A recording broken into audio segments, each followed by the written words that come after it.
안녕하십니까. 이것이 신앙 고백이다 시리즈 7권 중 두 번째 책 돌터레이터 법규 1장 15항 네 번째 시간입니다. 1장의 큰 주제는 하나님의 선택과 유기이고요. 15항의 소주제는 유기입니다. 흔히 1장의 큰 주제를 무조건의 선택 이렇게 불리곤 합니다. 그런데 15항, 16항에게서는 유기에 관한 이야기를 하니까 우리의 관심을 끌고 있음을 볼 수 있습니다. 여러분 혹시 책이 있으시면 241페이지에서 여기서는 본문이 있고요. 그리고 오늘 공부할 페이지는 252페이지가 되겠습니다. 그러면 저와 함께 241페이지로 가도록 하겠습니다. 예, 241페이지에 왔습니다. 241페이지입니다. 제가 한번 읽어보겠습니다. 우리에게 선택이 영원하고 무상의 은혜임을 특이하게 예증하고 권하는 것은 성경이 명백하게 증거하는 것이다. 무엇이 선택이? 모든 자가 아니라 충격적인 이야기죠. 일부만, 그리고 나머지는 간과 하나님의 영원한 선택에서 간과한다는 것이다. 나머지는.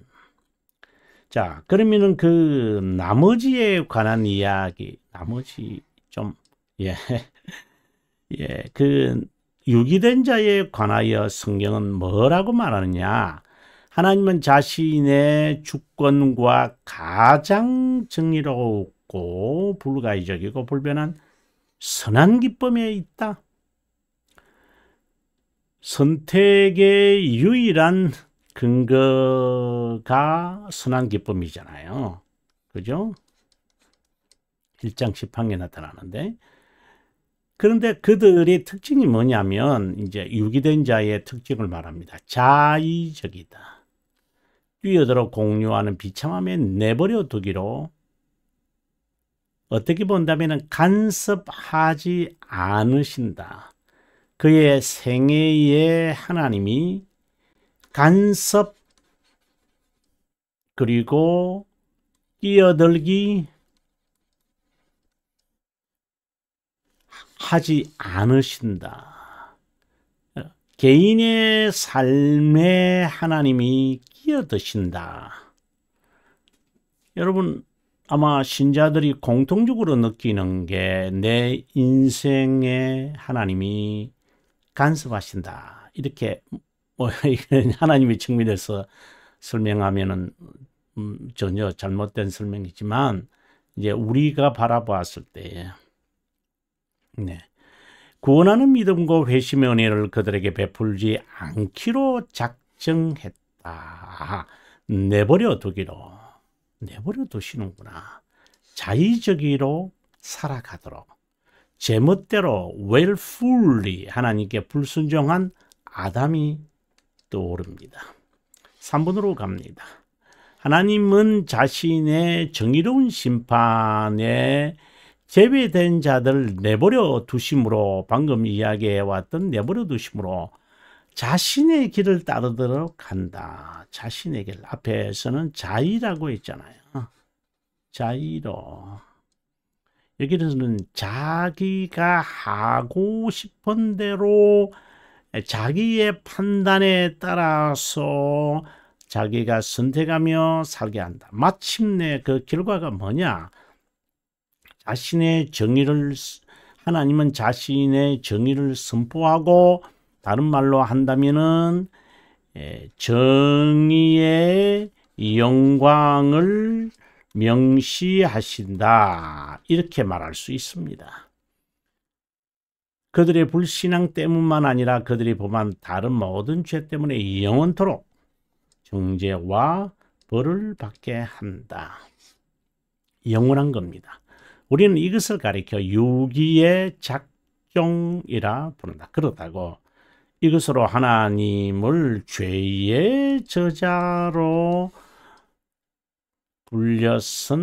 불리면 안 된다. 부르면 안 된다. 죄들의 저자다. 책임을 하나님께 더 맡기겠다라고 하는 것이죠. 또 공의로운 심판장이며 그것에 대한 복수자로 선언한다. 바로 구속자의 의미를 지니고 있죠. 자, 그러면 여러분과 함께 252페이지로 가도록 하겠습니다. 예, 저는 252페이지로 왔습니다. 먼저 유기된 자는 하나님의 정의의 심판, 방금 제가 명시라고 했는데 정의의 영광을 명시하셨다. 이 이야기거든요. 예, 신앙고백서, 웨스트민스터 신앙고백서 33장 예, 2항에서 이 말씀을 하고 있습니다. 유기된 자에게는 하나님이 정의를 명시하시고 그리고 선택된 자들에게는 무엇을 명시하시나요? 자비함의 영광을 명시합니다. 이 무슨 뜻인가요? 예, 이 두 가지는 벨지카 16항과 20항에서 이 실마리를 찾아야 합니다. 16항에서는 하나님은 선택된 자에게는 자비함을 명시합니다. 유기된 자에게는요, 정의를 명시합니다. 그런데 모두가 다 유기된 자처럼 살아가잖아요. 우리 자신들도 마찬가지입니다. 그러다 보니까 이들을 이제 believe 하셔야 돼요. 이것을 가리켜서 우리는 구원의 진리다. 그리스도가 시간에서 행하시니까 구속 사역이다. 이렇게 우리들은 말합니다. 그리고 세이브한다. 보존하신다. 이 구원의 진리 구속 사역을 가리켜서 우리는 복음이다. 이렇게 이제 말을 하죠. 아, 이런 일이 있었구나. 이래서 악이 세상에 있는 것이구나. 이렇게 우리가 깨달아진다는 것이죠. 계속해서 봅니다. 이것은 그들이 임의대로 사는 것을 하나님도 간섭하지 않으신다.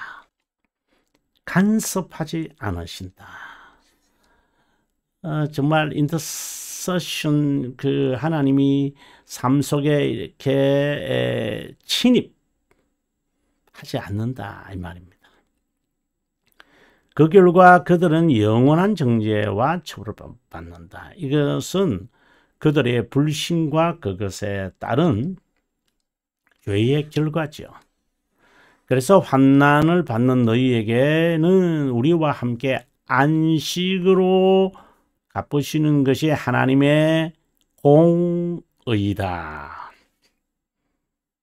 안식으로 갚으시는 하나님이 공의롭다. 정의롭다. 본래는 정의롭다라는 말로 해석이 돼야 되는데 공의롭다 이러니까 우리가 흔히 이제 공의, 정의, 정의는 justice잖아요. 이것과 righteousness와 이것이 좀 헷갈리는 것 같아요. 무엇이든지 간에 이거는 just라고 번역이 돼야 됩니다. 환난 받는 너희는 선택된 자요. 환난을 주는 자는 유기된 자인데 전자에게 안식을 어떻게 보면 구원이죠. 후자에게는 심판을 내리는 것이 하나님의 정의로운 심판이다. 다른 말로는 정의의 명시다. 이렇게도 되겠습니다. 정의로운 심판은 공정한 판단이다. 이 심판은 하나님께서 그들의 사악함, 완고함을 내버려 둔다. 성급하게 주장하고 선택의 은혜에 대해 헛되고 제멋대로 참 정말 내버려 두신다. 무관심하신다라는 거죠. 하나님의 측면에서 보면 유기된 자가 누군지 드러나지만 우리 측면에서는 전혀 알 수 없다. 이와는 달리 인간 측면에서 보면 유기된 자는 당연히 임의대로 의도적으로 그리고 판단하고 대답하고 자기가 옳은 대로 행합니다. 그게 자연스럽습니다. 그것을 하나님이 나의 인생 속에 침입해 들어오니까 그것이 싫은 거예요. 나의 임의대로 나의 아이디어가 있죠. 나의 인생의 어떠한 설계나 준비된 것 내가 그대로 고수하고 너는 너대로. 그래 하나님이 내가 필요할 때 이따금 오셔서 도와주면 되는 거 아니에요?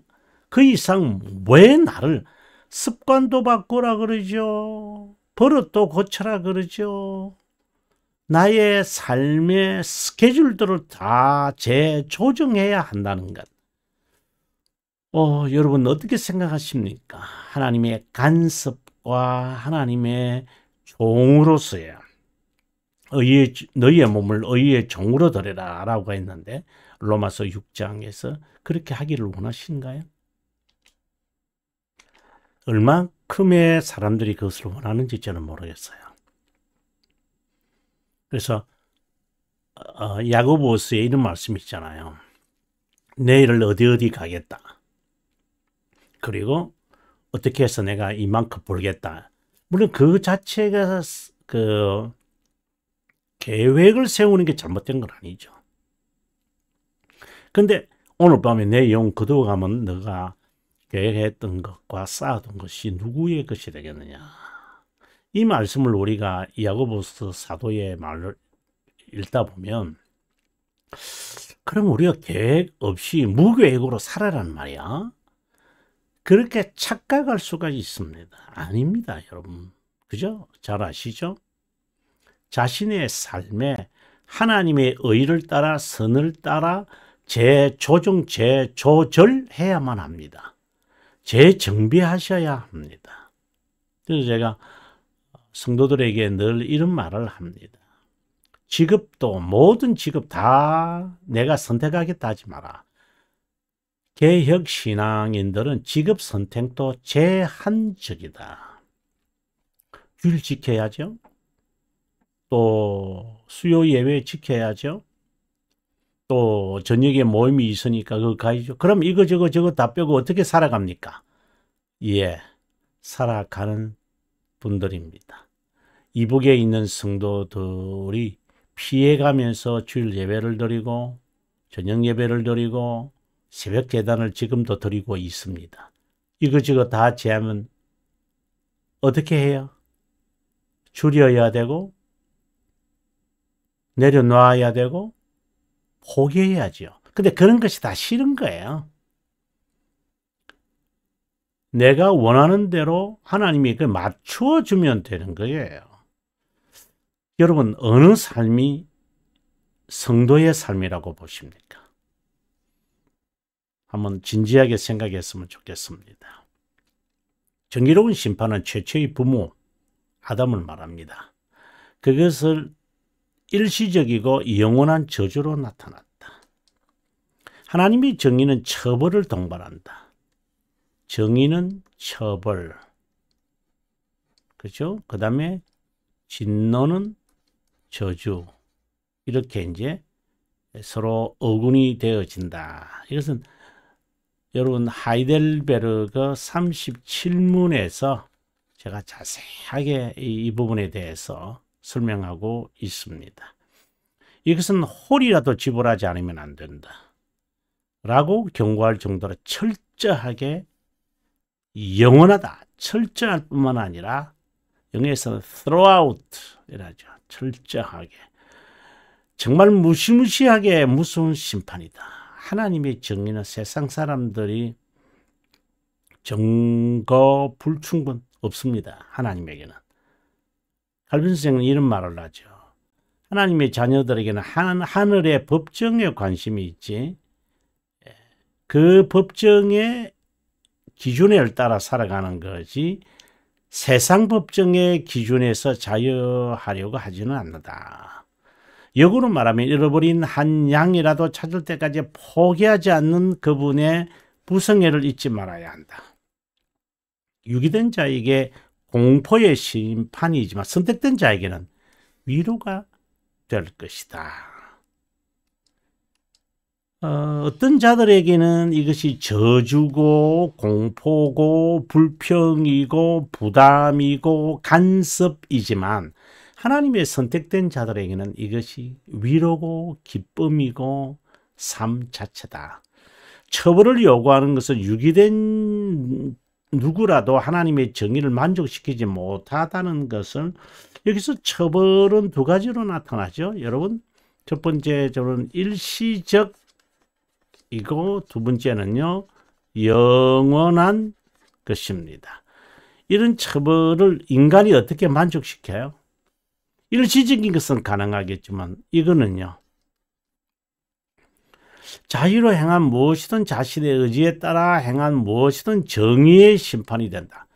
또 다른 말로 굳이 넣는다면 양심의 심판을 받는다. 이렇게 말을 해도 큰 차이가 없습니다. 만일 중보자 그리스도가 자신을 대신하여 그 무시무시한 정의의 대상이 되었다. 어디에 나타나는가요? 바로 벨지카 20항에 이 부분이 나타나죠. 자발적으로 하나님의 명령에 순종하면서 자기 부인에 임한다. 그래서 누구도 그 심판의 처벌을 벗어날 수 없다. 아담처럼 불순종하는 자에게 저주를 내리므로 하나님의 영광스러운 정의는 마침내 명시된다. 앞에서 제가 잠깐 언급했던 내용입니다. 하나님의 의도, 실제 의도가 드러난 것이다. 이 생에선 불의한 자가 부정이나 불법을 저질러도 처벌받지 않고 주새끼처럼 용케 빠져나가지만 하나님의 앞에서는 앞서 제가 말하는 대로 우리는 하늘 법정입니다. 무엇을 기준으로 삽니까? 양심입니다. 이 양심은 모든 것을 다 저장하고 있습니다. 양심이 이제 표출해 낼 겁니다. 유기된 자가 받는 일시적인 처벌은 이 세상에서 받는 것, 내적, 외적으로 나누어 절정의 죽음이라는 것이 있다. 죄의 삭은 사망이니라. 이에 비해 영원히 겪는 처벌은 하나님과의 영원한 분리와 끊이지 않는 지옥불이다. 이것을 어떻게 인간이 감당할까요? 불가능하죠. 그래서 두 본성을 지니신 중보자의 요청이 나오는 거죠. 하나님과의 영원한 분리와 끊이지 않는 지옥불에서 겪는 가장 극심한 고통이고 영과 육으로 견디기 가장 어려운 고뇌다. 이것은 예수 그리스도의 복음에 순종하지 않았기 때문에 빚어진 것으로 영원한 멸망의 벌이다. 상상만 해도 살벌하기에 255페이지로 가도록 하겠습니다. 하나님의 심판에 사악한 자는 하나님의 왼편에, 우리가 양과 염소의 그 비유에서 잘 나타나죠. 양심에 어긋나게 범한 모든 것에 대하여 공정, 정의, 이로운 판단이 내려진다. 달리 말하면 자기 생각, 말과 행위에 대해 대답해야 한다. 선하든 악하든 직접 행한 것에 따라 심판을 받을 것이다. 다시 말하자면 양심의 심판이다. 예, 아주 세상과 그리고 세상의 법정과는 무관한 내용입니다. 이에 반해 하나님의 자녀, 선택된 자에게는 자비함의 영광, 앞서도 제가 계속해서 이 말씀을 드리는데요. 예, 자비함의 영광, 영원한 구원이 베풀어지고 영생과 함께 충만한 기쁨. 예수님께서도 제자들에게 내 기쁨을 너희에게 주노라, 너희 기쁨을 충만케 할 것이라고. 그 영광은 절대로 상상하지 못한다. 여러분, 여기서 제가 늘 이야기하는 것이지만 여기서 말하는 사람의 제일 되는 목적이 뭐예요?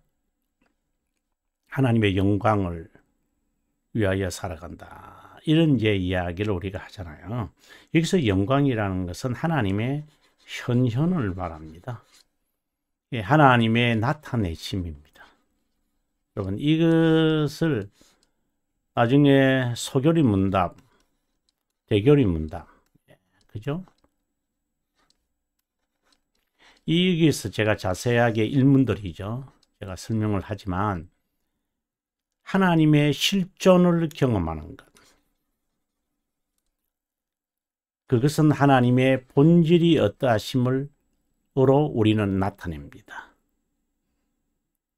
이것을 하나님의 측면에서 그리고 우리의 측면에서 보는 관점이 서로 다릅니다. 예수님께서 요한복음 17장에서 내가 아버지께 영광을 돌려 사오니, 우리말에는 이제 이 영화롭게 하여 사오니 이제 나를 영화롭게 하소서. 이 말은 이제 부활을 이제 말하는 것으로 향하여 갑니다만은 하나님이심을 이들에게 알려주시길 바랍니다. 이렇게 말한다. 그래, 하나님이시라는 거죠. 그들과 함께 거하면서 거하다 보면은 식상해질 수 있겠죠. 우리 측면에서 설명입니다. 그래서 하나님이심을 모르고, 물론 하나님이라고 고백을 합니다. 그 고백이 얼마나 지켜가나요? 사탄이 밀 까부르듯이 까부는데요. 까부르잖아요. 채로 까불고 막 이러니까 못 견디는 거예요. 그래서 예수님 부인하는 거예요. 고기 잡으러 가자. 이렇게 21장에서 이런 말이 자연스럽게 나와요. 그런데 주님 찾아오시잖아요. 이게 이제 자신의 영광을 드러내시는 거예요. 밤새 고기를 잡았는데 한 마리도 잡지 못한데 주님은 빵과 물고기를 이미 이제 수불구이 하고 계시는 거예요. 여러분, 이 장면을 한번 상상을 할 때 제가 설교에서 5월 21일 그러니까 23년 5월 21일 설교의 제목이 도미네 이거든요. 도미네. 주님이십니까? 주님이다. 주님이구나. 이렇게 해서 겉옷을 걸치고 100m 가량을 수영해서 오는 그 베드로의 심정이 저는 정말 벅찹니다. 이런 기쁨이 충만하다는 것. 그리고 하나님에 대하여 깨달을 때 비로소 우리는 그분의 영광을 맛보기 시작하는 거죠. 자, 계속해서 읽겠습니다. 하나님의 심판은 선택된 자에게 큰 위로의 날이 되어야 한다. 그 이유는 모든 자에게 그들의 무죄가 여러분 기다립니다. 그리고 무시무시한 복수가 일어날 것이다. 여러분 갈멜산을 기억하시면 됩니다.